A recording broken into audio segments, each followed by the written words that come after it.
अस्सलाम वालेकुम एवरीवन। हम लोग डिस्कस कर रहे थे क्लासेस एंड ऑब्जेक्ट्स को। हम ऑलरेडी प्रीवियस वीडियो में ये चीज़ बता चुके हैं कि क्लासेस क्या होती हैं, बेसिकली लिस्ट या collection of data and functions हैं। उसके बाद हमने एक बेसिक एग्जांपल दी उसकी कि क्लासेस का सिंटेक्स क्या है और वो कैसे यूज़ होते हैं। अभी हम एक और एग्जांपल लेते हैं जिसमें हम कुछ डिफ़ॉल्ट कीवर्ड्स यूज़ होते हैं, जैसे प्राइवेट हो गया, पब्लिक हो गया या प्रोटेक्टेड यूज़ हुआ। तो लास्ट जो एग्जांपल थी उसमें हमने प्राइवेट कीवर्ड यूज़ किया था। अभी की जो एग्जांपल है इसमें हम पब्लिक कीवर्ड का यूज़ देखेंगे। हम जानते हैं कि जो प्राइवेट कीवर्ड जहाँ पे भी यूज़ होगा इट मीन्स कि वो चीज़ प्राइवेटली डिक्लेयर है, वो उस खास क्लास के बाहर कहीं भी यूज़ नहीं कर सकते। अगर हम उसको यूज़ करेंगे तो हमारा प्रोग्राम जो है, हमारा जो कंपाइलर है वो हमें एक एरर देगा, ठीक है। और पब्लिकली कोई भी चीज़ डिफ़ाइन करने का मतलब ये है कि हमने जो भी चीज़ उसके अंदर डिफ़ाइन की है, डिक्लेयर की है, वो हम उस पर्टिकुलर क्लास के बाहर भी यूज़ कर सकते हैं, अपनी मेन बॉडी में या अपने प्रोग्राम में कहीं पे भी यूज़ कर सकते हैं आउटसाइड दैट पर्टिकुलर क्लास, ठीक है। तो बेसिकली प्राइवेट और पब्लिक में ये डिफरेंस है। अब एक एग्जांपल लेते हैं कि हमने जो है एक क्लास बनाई स्टूडेंट के नाम से और हमने प्राइवेट में डिक्लेयर किया स्टूडेंट का रोल नंबर, तो हम इसको कह सकते हैं कि ये प्राइवेट डेटा मेंबर है। तो ये मेरे पास क्या है, डेटा मेंबर, और ये प्राइवेटली डिक्लेयर है तो हमने इसको बोला प्राइवेट डेटा मेंबर। उसके बाद मैंने एक फंक्शन बनाया गेट रोल नंबर के नाम से। अब ये जो गेट रोल नंबर के नाम से है क्योंकि ये पब्लिक कैटेगरी के अंडर लाई कर रहा है तो ये पब्लिकली हमने डिफाइन किया। तो ये मेरे पास क्या है, मेंबर स्ट्रक्चर। तो ये मेरे पास जो है वो क्लास का मेंबर स्ट्रक्चर है। तो इसमें हमने सिंपली, अगर मैं इसकी डेफिनेशन पे जाऊँ तो मैंने सिंपली रोल नंबर को रिटर्न कर दिया। जो भी रोल नंबर आएगा उसको हम रिटर्न कर देगा ये प्रोग्राम। नेक्स्ट मैंने एक और प्रोग्राम बनाया सेट रोल नंबर के नाम से। पहला जो मैंने फंक्शन बनाया वो गेट रोल नंबर के नाम से था और दूसरा और इसको यहाँ पे साथ ही डिफाइन भी कर दिया गया है। ये चीज़ आपने याद रखनी है कि आप क्लास के अंदर डेटा और फंक्शंस सिर्फ डिक्लेयर नहीं करते, आप फंक्शंस को डिफाइन भी कर सकते हैं। जैसे यहाँ पे हमने गेट रोल नंबर के नाम से जो फंक्शन बनाया था इसको डिफाइन भी यही क्लास के अंदर ही कर दिया है। इसके बाद मैंने जो दूसरा फंक्शन बनाया वो मैंने सेट रोल नंबर और साथ में मैंने आर्गुमेंट भी दे दिया इंट, ठीक है। इसमें मैंने आर्गुमेंट नहीं दिया और इसमें मैंने आर्गुमेंट दे दिया इंट आई के नाम से। तो मैंने दूसरा फंक्शन भी जो है वो क्लास के अंदर ही बना दिया और इसी के अंदर ही मैंने डिफाइन भी कर दिया। अब डिफाइन कर दिया, इसमें क्या किया मैंने, सिंपली मैंने एक रोल नंबर को एक वैल्यू असाइन कर दिया, मीन्स जो इसका आर्गुमेंट था उसके इक्वल मैंने कर दिया है। अब इसके बाद मैंने सेमी कॉलन यूज़ किए और मैंने अपनी क्लास जो है वो क्लोज कर दी। तो मैंने इस एग्जांपल में जो इसका नाम जिसमें मैंने क्लास का नाम स्टूडेंट रखा है, इसमें मैंने एक प्राइवेट और दूसरा पब्लिक, मैंने डेटा टाइप्स को डिक्लेयर किया। उसके बाद मैंने फंक्शंस बनाए और फंक्शंस को डिफाइन किया क्लास स्टूडेंट के अंदर। तो बेसिकली यहाँ तक अभी हमने क्या किया है, क्लास बनाई और उसके अंदर डेटा और फंक्शंस को लिख दिया, ठीक है। अब हम मेन बॉडी में जाएंगे और देखेंगे कि हम किस तरह से इन फंक्शंस को कॉल करेंगे। अच्छा, क्लास का सिंटेक्स ये था कि आपने क्लास कीवर्ड यूज़ किया और उसके बाद आपने उसको एक नाम दे दिया जो हमने स्टूडेंट का नाम दिया है। उसके बाद आपने बताना है कि आप जो भी डेटा टाइप्स यूज़ कर रहे हो वो आपने प्राइवेट कैटेगरी में रखनी है या पब्लिक में रखनी है अकॉर्डिंग टू योर डिमांड।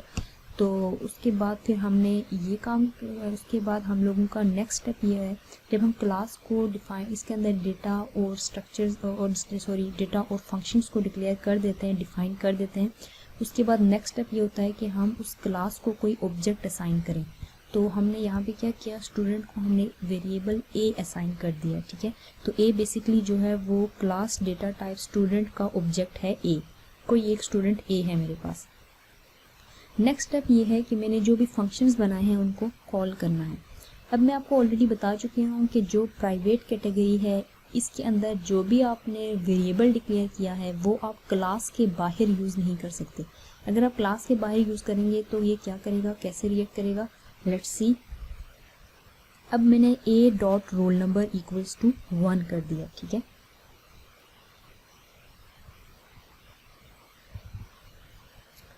अब देखो मैंने क्या किया, ए ये जो ऑब्जेक्ट था और मैंने कॉल कहाँ से किया, इसको प्राइवेट से रोल नंबर को कॉल किया।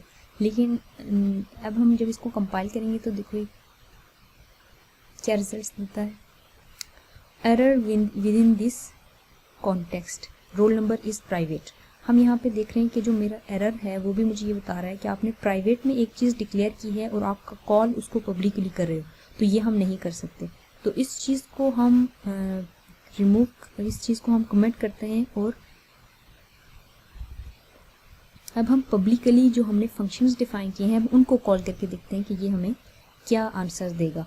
अब मैंने क्या किया, मेरे पास जो स्टूडेंट ऑब्जेक्ट है और डॉट सेट रोल नंबर और आर्गुमेंट जो है। अब जो मेरे पास सेट रोल नंबर है ये देख रहे हैं आप, ये सेट रोल नंबर के नाम से मैंने जो है वो एक फंक्शन बनाया था और इसके अंदर मैंने रोल नंबर इक्वल्स टू आई कर दिया था। अब मैंने बेसिकली किया क्या है, यहाँ पे जब मैंने आई की जगह डायरेक्टली 20 जो है वो एंटर कर दिया, क्योंकि मैंने यूज़र से तो कोई वैल्यू ली नहीं हुई आई की, तो मैंने डायरेक्टली आई की वैल्यू जो है वो मैंने क्या डाल दी है 20। तो अभी इसको जब मैं सी आउट करूँगी तो ये मुझे आंसर में 20 देगा, क्योंकि वो क्या कर रहा है, जो क्लास है स्टूडेंट उसका जो ऑब्जेक्ट है ए, उसका जो रोल नंबर है वो 20 असाइन किया गया है, तो इसका आंसर क्या आएगा 20। तब देखते हैं, इसको कंपाइल करते हैं, तो इसका आंसर क्या आ गया 20। For better understanding let's take an another example. अब हम एक एग्जांपल लेते हैं क्यूब की।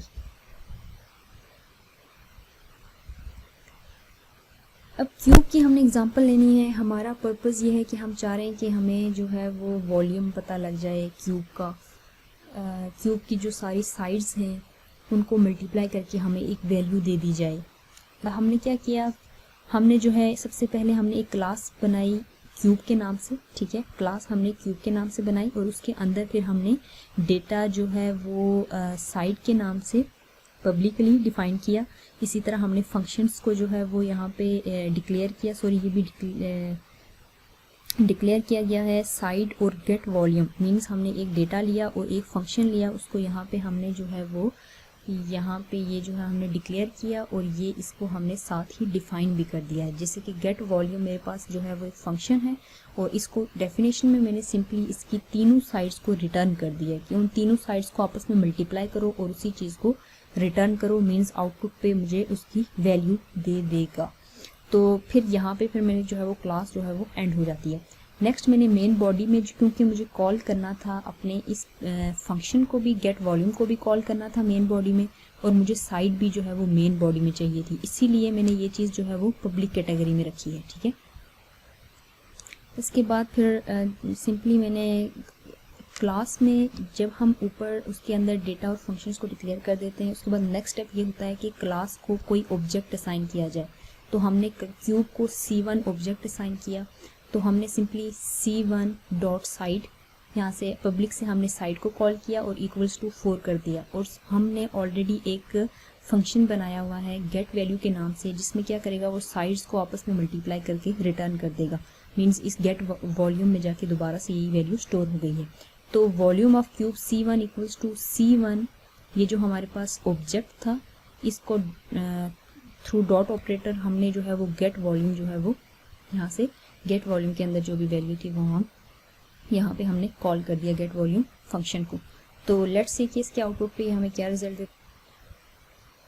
इट शुड गिव 64, क्योंकि हमने बोला हुआ है कि एक साइड जो है वो बेसिकली मेरे पास 3 साइड्स हैं और एक साइड जो है वो इक्वल्स है 4 के, तो ये 4 का बेसिकली क्यूब लेके दे देगा आपको और इसकी वैल्यू आएगी 64। तो volume of cube C1 equals to 64, तो इसका आंसर क्या आ गया 64। आई होप कि आपको क्लासेस और ऑब्जेक्ट्स की अंडरस्टैंडिंग हो गई होगी कि क्लासेस होती क्या हैं, ऑब्जेक्ट्स क्या चीज़ है और उनको कैसे यूज़ करना है प्रोग्राम में।